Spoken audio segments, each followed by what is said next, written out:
to enter the last game of Criminal Minds, Evolution. Every mind in the BAU is spinning because there is so much going on in the penultimate episode and the network is constructing such a complicated plot.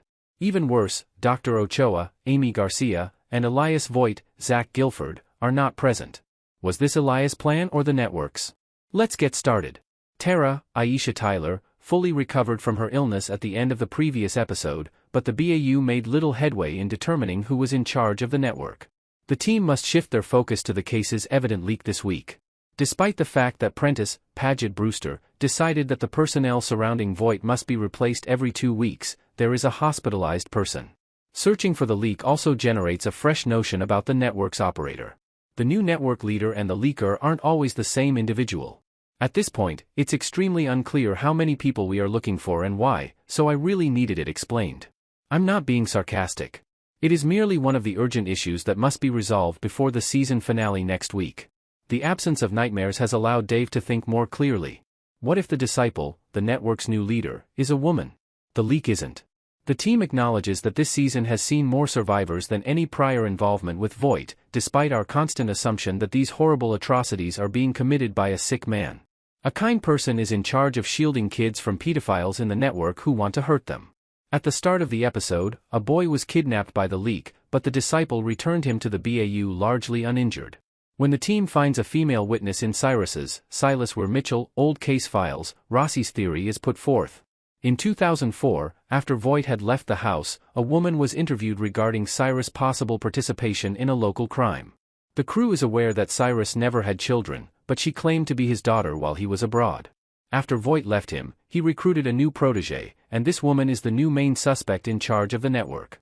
The network gets ready for its last maneuver as the BAU begins to pull these puzzle pieces together.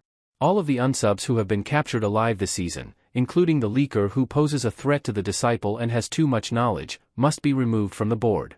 But Elias Voigt himself is the biggest threat to the network and the disciple. The audience is ahead of the BAU, which is still having trouble understanding how the network is learning personal information about the case. We are aware that the person leaking case facts to the network is a male nurse named John who works on Voigt's rounds. But may he be working against the disciple as well? Using a gun with a silencer, he assists in eliminating collateral family members of unsubs who surrender to the BAU without taking their own lives. However, it's still unclear exactly what the leaker wants and how that varies from the disciple.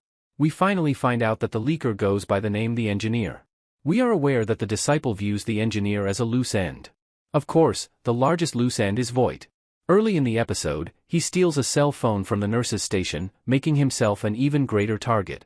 Knowing that the engineer and/or the disciple will be seeking leverage over Kyle Mackey, Aaron Stanford, who is still in police custody after the BAU prevented him from burying his daughter alive in episode 6, he uses it to order Lainey Torres, Alicia Urizar McCallum, and Ava Mackey, Audrina Miranda, to flee. Voigt took it upon himself to save them because he doesn't think the BAU will protect them. Actually, the BAU has been missing a lot of important hints as they attempt to decipher this network issue, so I can't argue with his reasoning. When Prentiss realizes what has happened, Voigt is at the hospital, being scolded by Ochoa for betraying her with the cell phone. When Ochoa notices that the hospital is too quiet, he threatens to send Voigt back to a minimum security facility. He tells her that something is wrong and grabs her to keep her silent. We witness the gunman enter Voigt's hospital room, where Voigt is still clinging to Ochoa, after the flash of a gun with a silencer goes off many times in the hallway. The majority of the employees on Voigt's floor are dead by the time Prentiss and Rossi get there. Ochoa and Voigt are absent. A twisted episode has a chaotic ending, and episode 10 is full with unanswered mysteries.